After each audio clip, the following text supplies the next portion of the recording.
Buenos dias, Gunners Collective TV. Back at it, you already know. Like a motherfucker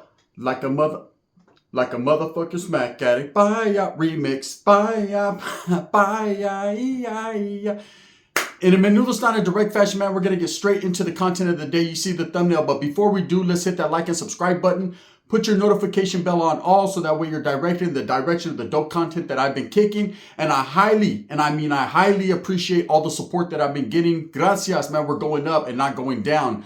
And that's highly appreciative. Real talk, man. So let's talk about these two movies. Los dos, right? Two of them. Two movies that came out around the same time. I say Shotcaller came out a little bit later. But these are two movies that are watched and rewatched, and I definitely have them on replay, man. And I watch them weekly, okay? And I wanted to talk about some of the authenticity of these movies and some of the shit that was straight cow shit. Bullshit, right? Some Hollywood, right? Now, again, they are movies. So, you know, Hollywood's going to have their fucking fingers in the cookie jar. They're always going to make things more dramatic and put scenes in that not necessarily fit. Okay, now I've been dropping shorts lately concerning these two movies because I kind of wanted to give people a look into some of the parts I felt were authentic and some of the parts I felt weren't. But I felt I should do a whole video to tell you the differences between the movie Shotcaller and the movie Felon, two very well produced movies. I like both of them. And there's a lot of similarities, but at the same time, there are a lot of differences and things that were just straight up gas, homie. Gaslighting for reals. Things that they were cap, right? So let's take the movie Felon. And the movie Felon, you know, is about a guy who's a regular cat. Regular, man, construction worker. You know, he's on the verge of doing big things, you know, with his little family, his wife and his child. And, you know, late night, someone breaks into his pad. And, you know, ultimately he unalives this individual for breaking into his pad. Now, most people would do that. Someone breaks into your pad. They're threatening the safety and security of you and your family. What do you think you're going to do, right? Now, where he makes his ultimate mistake, his fatal mistake, is as this guy is leaving, he chases him down and beats him with the bat. Okay, that's as authentic as it gets as far as, you know, this guy getting charged with manslaughter behind the situation. When someone is in your pad, you know, and they leave, once they cross that threshold, homes out that front door, you got to let it be. You got to let it go. Now, of course, growing up in the neighborhood, in the barrio, a lot of us ain't going to do, fuck all that, right? We're not going to do that. Someone's taking your shit. He's got my VCR. Fuck him, right? He took the ring. So he took the ring, right? This vatos will take the ring and everything. I remember this fucking bum came to the pad. He stole my ring, right? I was supposed to be capturing him on video. This vato now got my whole video. So anyways, when this guy left that household, this guy hit him with the bat. Yes, he's liable for that, man. Unfortunately, I know it's a tricky situation and you would think, hey, man, he's just protecting his family. But once that guy left, it became a murder charge, man. So now he gets incarcerated and he's on this bus. It shows him, it shows him go to the LA County jail and kind of shows how the LA County jail is for first timers, for individuals. I thought this was authentic. Now, I've never been to the LA County jail, so I can't tell you it's 10 aquí, it's pura. But what I can tell you is basically going to county jail, several of them in my history. This is pretty much how it goes. Now, as far as him going to a holding cell and getting into it with the brother man, that's not going to happen. Okay, the black dude is not going to rush him, try to take his cheeks or anything like that, because that's going to cause a lot of friction for all whites and blacks. See, at that case, it wouldn't have been a one-on-one, not even in a county jail, man. These county jails in California are so structured and so political and so racial that they're going to keep people segregated, okay? The way they made that look was they wanted to show, you know, that was part of the movie.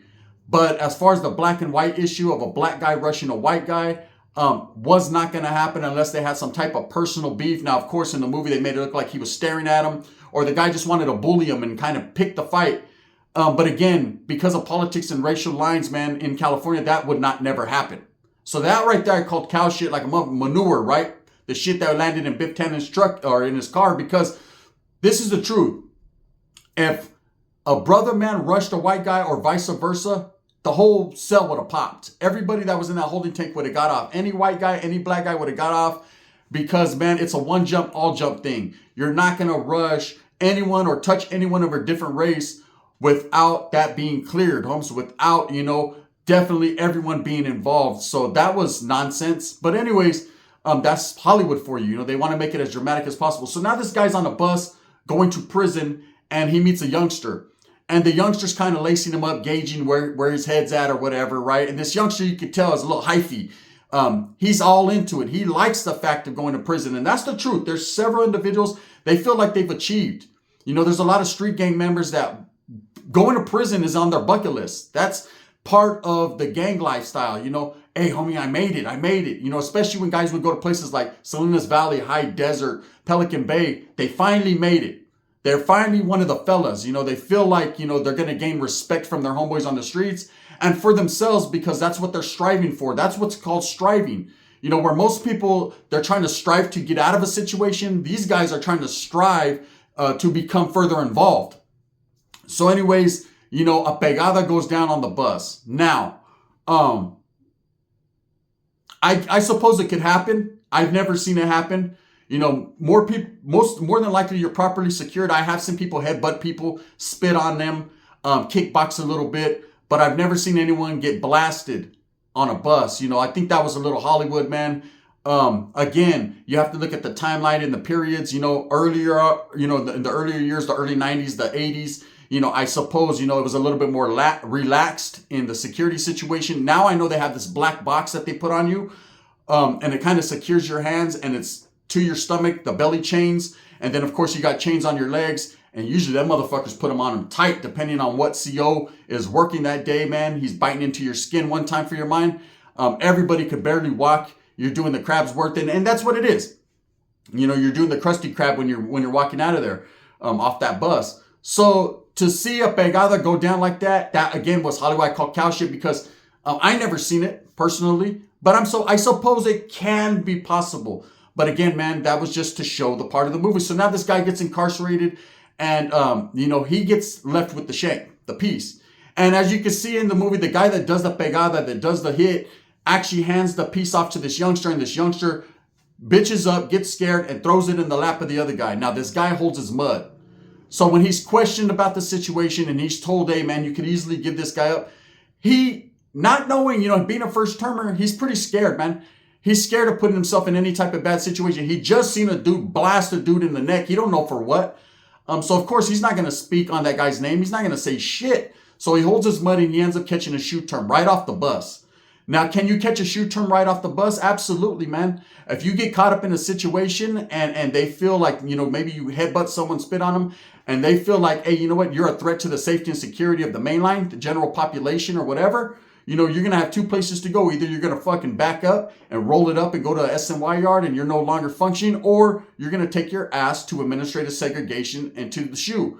Now, of course, they would have took him to AdSeg first. He would have went to AdSeg because, of course, he has to fight this fucking charge, man. He's got to get his institutional write-up. He's got to go through his ICC committee, and then they will place him in the shoe. He just doesn't go straight to there, from there to there. So eventually it shows that, man, that he goes to ICC. That's pretty authentic, and he doesn't want to give up the ghost. He doesn't want to say no names. So he gets placed in the shoe. Now, this movie is trying to depict a time in the history of California Department of Corrections in Corcoran Prison, where there was a thing going on called the Gladiator Wars. And there's been a couple of YouTubers that have actually got on YouTube that were actually involved in the Gladiator Wars that have told their stories and how it really was. Now, of course, in the Gladiator Wars, this was a big thing because what they believed is a lot of the COs were betting on individuals, and then, of course, shooting the people who would lose, putting them in situations where it was 2-on-1s, rival factions, rival gangs. Because again, man, in this flick, it showed group yards. Group yards meaning it showed, the whites and the blacks and the north and the south all functioning on these same yards. That's not truth. That's caca, right? They were not all functioning together on the same yards. Anytime back in these days, the shoe, administrative segregation, everybody was kept segregated unless it was someone that you could function on the yard with. And even then, man, they watched very closely. So what it really was say they would take out two Southsiders out into the yard, and then they'd bring two Northerners on the yard and they'd get off with each other. Or they'd take two whites and two blacks and then they'd get off. Or they'd take two Southsiders and two blacks and then they'd get off. But as far as a group yard and everyone functioning and kicking it and smoking frajos in the corner, nah, that's not the way it works out, right? But of course, again, it's a movie. It's a movie, so, not everything's going to be truth. So this guy goes through the motions. Eventually, his old lady leaves him. She's going through hardships and struggle. And now he finds himself in a situation where he doesn't give a fuck anymore. He's desensitized. He's done, right? And that's what happens in prison, especially when you get a Dear John letter, a que dijo Juan, right? You get that Dear John letter. For those of you that don't know what the Dear John is, if you have a lady on the streets, man, if you have a wife or a significant other and all of a sudden she can't do the time with you anymore. Because best believe it's not just you doing the time. It's your people's doing it with you. And if she decides for no other reason that she can't do that time anymore, guess what happens? Yep, you said it. Bingo. Bingo was his name-o. She's going to fucking bounce and leave you for the black dude that lives next door. Why do I say black dude? Because she's a white girl and it usually happens like that. No, I'm just kidding. Hey, without being funny, she's probably going to leave you for the Mandingo warrior, and he's going to do his thing. He's going to make sure the wind's blowing. She's comfortable, right? And she's going to write you a letter, and it's going to break your little bitty heart. And then what's going to happen is you're going to understand that you put yourself in that situation. You didn't lose her, you lost your turn. But in the meantime, in between time, guys take it two different ways. They either go in a state of depression, which is a prison you can't be, right? Because then you're vulnerable to be victimized. And next you know, not only is your old lady's cheeks getting clapped, but yours might be too. Bang, bang, right? And you don't want that going on. So this guy went the other route of he took all this depression, all this hatred, and all this emotion and put it into his fists. So he starts to go out in the yard and start rocking this motherfucker. Now, of course, him being the main character, they're going to make it look like he was just beating the hell out of everyone. Okay? And maybe he did have hands. There are cases where every different race, every different ethnicity has hands, man. I've seen sureños that fucking were vicious, brothers that were vicious, white dudes that were tremendous with the hands, Usos and Asians, and, just men were men, man. Some got it, some don't. It's just the way it is, man. It's a blessing from God himself, right? Jesus broke bread like he said, and that's it. Some people got blessed with big pipas. Some people got blessed with the mouthpiece. Some people got blessed with hands, And if you got all three, well, the winner is, Bingo was his name-o again. So anyways, he goes, he handles his fucking business.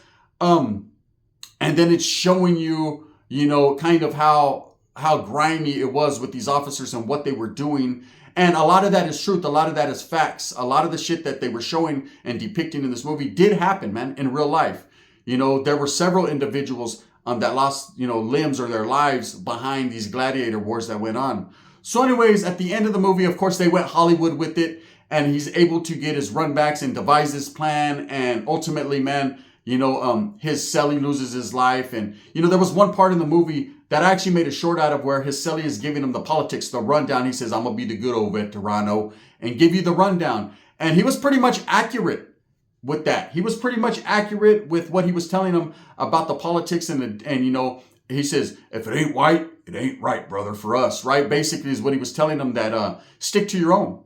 And that's California politics. I know in a lot of different states and different prisons, it's different. A lot of people do function with each other. You got places like Florida, man, where you got a heavy presence of white guys that are actually from gangs that are considered traditionally black gangs. I don't put labels on groups or gangs. It is what it is, man. If you're part of it, it's an environmental thing and you're part of it. So anyways, he did give him a good rundown, and that was that. So the movie to me was like a 50-50 movie. 50% of it was real and based on some true shit that happened. And the other 50% was caca and ain't no half-stepping. It's real, man. It just was, too much. Like at the end of the movie, I think the very end is what did it for me, where it shows that guy, who I guess you would call him Samson. I don't know what his name was in that movie, but he's Samson in the other movie. They used the same actor to portray a certain role in a leadership role in both of these movies because he has that look, right? And at the end, they're putting the youngster, the one who basically he got whacked and removed during the movie for handing off that piece, man. Because everything gets seen in prison. You can't hide anything, man. Everybody knows what time it is. And then they ended up putting them in the cell with the guy who whacked them. That wouldn't happen, man. That wouldn't happen. They'd be on an enemy list in real life, and they'd probably never hit the same yard together. And if they're in the same shoe, they'd be in different sections, right? They'd keep them as far apart as possible. And you would think that this guy, having already got whacked, he's placed in PC and segregated from everyone. So there's no way he's going to go back with an active guy so he can get fucked all night. It's not going to happen, right? But Hollywood. So let's talk about the movie Shotcaller. It's probably the most accurate prison movie to date to me, right?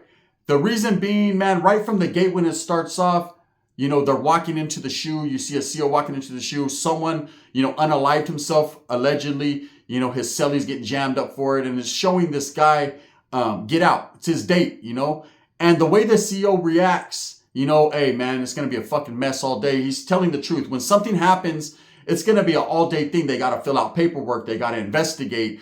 They got to fucking place the guy who's still alive in the ad seg pending investigation.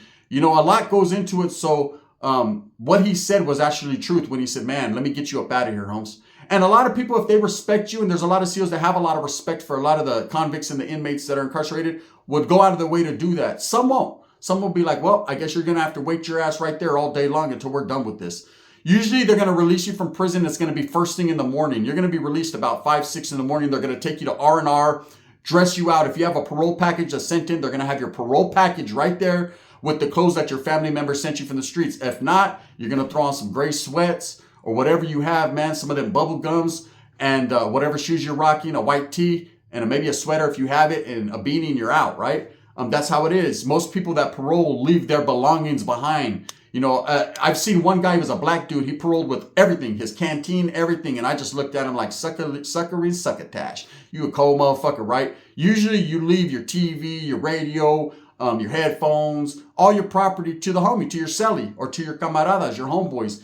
When people see you taking all your property, you're a dirtbag motherfucker. And I can understand taking a honey bun or two for the bus ride, but fuck, you took your TV too? What are you going to do with that? Sell it on eBay? Some do. So anyways, whatever the case, that's where you dress out. So it shows him he dresses out and bam, he's on the fucking now. Supposedly this prison he's in is Corcoran. So he's catching that Amtrak, right? Truth. I paroled out of Corcoran. I paroled out of New Corcoran. So yes, I did catch the Amtrak. No doubt about it, man. And from the Amtrak, I went to the Greyhound and I did all that, right?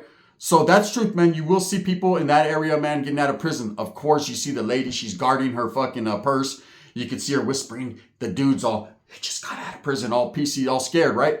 You're going to be looked at a certain way. I thought that was authentic. People start to look at you a certain way. Now, with all this prison stuff on YouTube and now with all these movies that are being made, people are more accustomed to it. They understand now. Right? So they're not as scared as they used to be, but there are those, man, those Karens that are like, fuck you and him, right? And that's it. Anyways, again, this is a story about a white guy, a white fella that lived a whole different type of life, man. Had a classy life, had the wife and the son, and I thought it was, they kind of bit off Shotcaller because in the movie Felon, bit off Felon because in the movie Felon, he had a wife and a son. And again, in this movie, he has a wife and a son. Of course, the son plays a more intricate part in this movie. Eventually, this guy gets caught up, gets in a car wreck, manslaughter. He kills his homeboy on accident and he finds himself in the county jail. Now, this county jail, he is a little bit different. The movie has a lot of similarities, but he's a little bit different. He basically makes a decision, throughout this movie that he ain't going to go out like that. He says he's not there to start no shit. He's not there to take no shit either, right? I thought that was pretty real. Thought that was one of the most realest sayings in that movie because most people are not trying to start shit. Especially if you're a first termer, you don't really know what time it is. You're just trying to go with the flow, homie, and get on down the yellow brick road. But he definitely wasn't going to take it either. And I could appreciate and respect that, right? So he goes through the motions again in the same type of instance. The first thing he does is fight with the brother, right? As soon as he hits the yard, he steps on a black dude's shoe and it pops. Again, cow shit, right? There's no way possible on this yard that him and the brother are going to fight and all the white dudes are just going to lay down and be like, hey, the wood just stepped on a landmine, right? And it's not going to happen. The whites and blacks will, everybody, one jump, all jump, they're all going to get off. It's going to be a melee, a parlay. And they'll figure out if this guy's in good standings later on, but there's no way they're going to let a black man rush a white guy or vice versa. It ain't going to happen. The brothers ain't going out like that either. Spencer. Just ain't going to happen. So again, Hollywood. Hollywood prevails and they always win, right? Hollywood and the internet are undefeated. So now, ask Puff Daddy. He'll tell you he's taking L's now. So anyways, now he gets to a point where he involves himself in the politics, man. It shows a pegada that happens. He's humbly asked to put in some work. He does. He does his first removal, his first stabbing, and earns his stripes. But in the meantime, in between time, he actually, finds himself deeper and entrenched.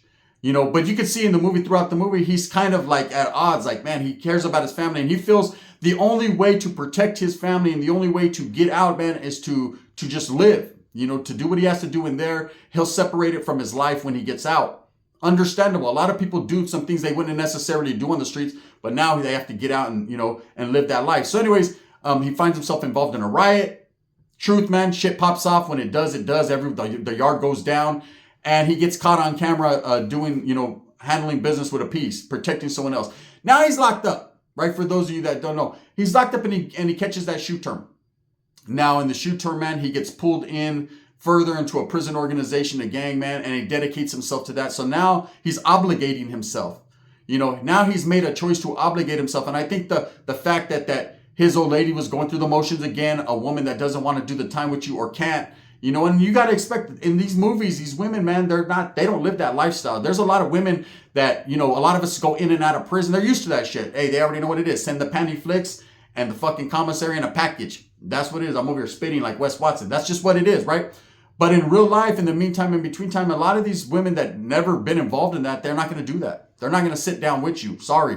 I don't give a fuck how many kids you have with them. There's always that brother next door that's politicking, right? So, their shit, they got the snap back and the guy's trying to clap back. So that's what's going to happen. So anyways, his chick leaves him. Again, he goes crazy, man. He gets in the mix. Again, he gets that Dear John, and then he gets involved. Now, where I thought this movie started to get a little bit fake is, this guy gets pulled. And of course, yeah, he gets out. He's going to have respect and everything. And it starts to go into, some gun deal. And, it involves the cartel and it involves a different organization. And of course, there's a lot of backstabbing and bullshitting going on. And that's the treacherous world of gangs in prison. It's going to show you that not everyone's loyal to what maybe you might have a lot of loyalty, but they don't, There's a lot going on behind the scenes. Everybody wants that feria. That's what it comes down to, man. And eventually his family gets threatened. And I thought what was the most confusing part of that movie that I said, nah, I call fucking mierda, right? Straight chorro. Was, when of course he's validated, man, as a prison gang member. So when you're validated, you're going to go back to the shoe.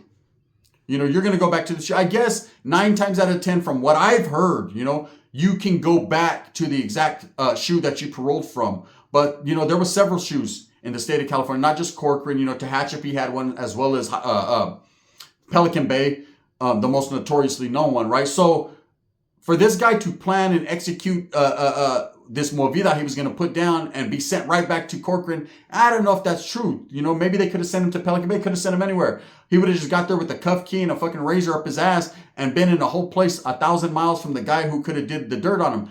And I understand that guy wanted to look him in the eye and question him and see where his head was at to find out if he really did tell in the situation, which he did. He gave the cops the info. So anyways, he gets back to this prison. I thought that shit was funny, bunny, Hollywood shit. But he gets there, and then he does this movida, and he takes the fucking guard hostage. Of course, we know. And then he kills the righteous shot caller, the guy who had everything, right? And then he decides that if for no other reason, he's going to be the shot caller, and that's just the way it is. It's not the way it works. That's far from the way it works. If you hit a vato in good standings, best believe he wasn't the only one that know you told. He already done put it out to all the homies that you're no good, homes, and you're to be ran upon anytime. Obviously, he wasn't going to be able to get to you, so he was going to make sure that someone did. So just because you got rid of the vato, this is not the mob, the mafia, in the Italian mafia where you just kill the boss and now you're the boss. It doesn't work that way, right? He definitely would have got fucking. He wouldn't have been a shot caller. He would have still been in PC, and everybody would have been trying to get him even more so now because he took out a brother in good standings. Anyways, that's some of the discrepancies in the movie, man. I don't know, man. Like I said, they're 2 great movies. to watch if you like just watching prison-based movies. But as far as taking everything to the heart and thinking from someone that hasn't been incarcerated that that's exactly the way it is, it's a movie. You know, you can't knock it. There's one part I wanted to address in the movie Shotcaller. There's a part where he's coming out of the building to go into the dog kennels to be played, you know, for yard. Which, you know, it wasn't set up like that. Them dog kennels were all wrong as far as the setup in the movie, but that's getting into too much detail. But anyways, he's coming out, and at the same time, the officers are bringing what is to be a norteño out, a northerner, right? Northern Mexican. And he sees them and he automatically rushes. Now, the mindset is absolutely correct. That's what would happen. You know, you see an enemiga, Holmes, it's on site. So they're showing you the on-site aspect. You know, and he gets them in this headlock and they're gassing both of them. And I made a short and I said, you know, this would never happen. And people said, you're just hating on the white guy because you're from up north. And look, how many times do I have to tell you, I don't play them games, right? I don't, anyone can get it. You know, anyone could win and anyone can lose. I understand that. And it's not a north or south thing or a north and white thing with me. What I meant to say, that would never happen. They would never bring out two individuals. Their security is on point. And if they happen to pop a door and it did pop off, man, you know, they would have shot, because there's no warning shots in prison, especially in the shoe or an ad seg, man. So believe before he fucking could run the 50 yards he ran to get to this guy, both of them would have been down. Someone would have got shot. I'm just saying, that's just the way it is. Anyways, with that being said, man, let me know what you think. You know, how authentic was the movie to you? Did I hit it? Some points? If not, just let me know. Shit, you already know what it is, man. With that being said, I got another banger coming for you. A good one, man. I'm working on right now behind the scenes. YouTube kind of shot it down, but I'm going to wiggle and maneuver it so I can fucking drop it. You know how I does it, because it don't stop. With that being said, I hope that you move smooth with a purpose, get everything that you want coming. And remember, at the end of absolutely every day, man, it's all about taking care of your family and yourself, man. Keeping your head on exorcist, spun all the way around, and doing what you do, because there ain't no one going to do it for you. Thumbs up or thumbs down. Heavy's going to be the head that wears the crown. I'm going to continue to strive and struggle for what I honestly and truly believe in, and that's the betterment of all people. Dropping the best content I possibly can, man, and saying to everyone, respect. Bang, bang. Look at the hair on my underarms. I used some fucked up deodorant, got it all fucking sticky.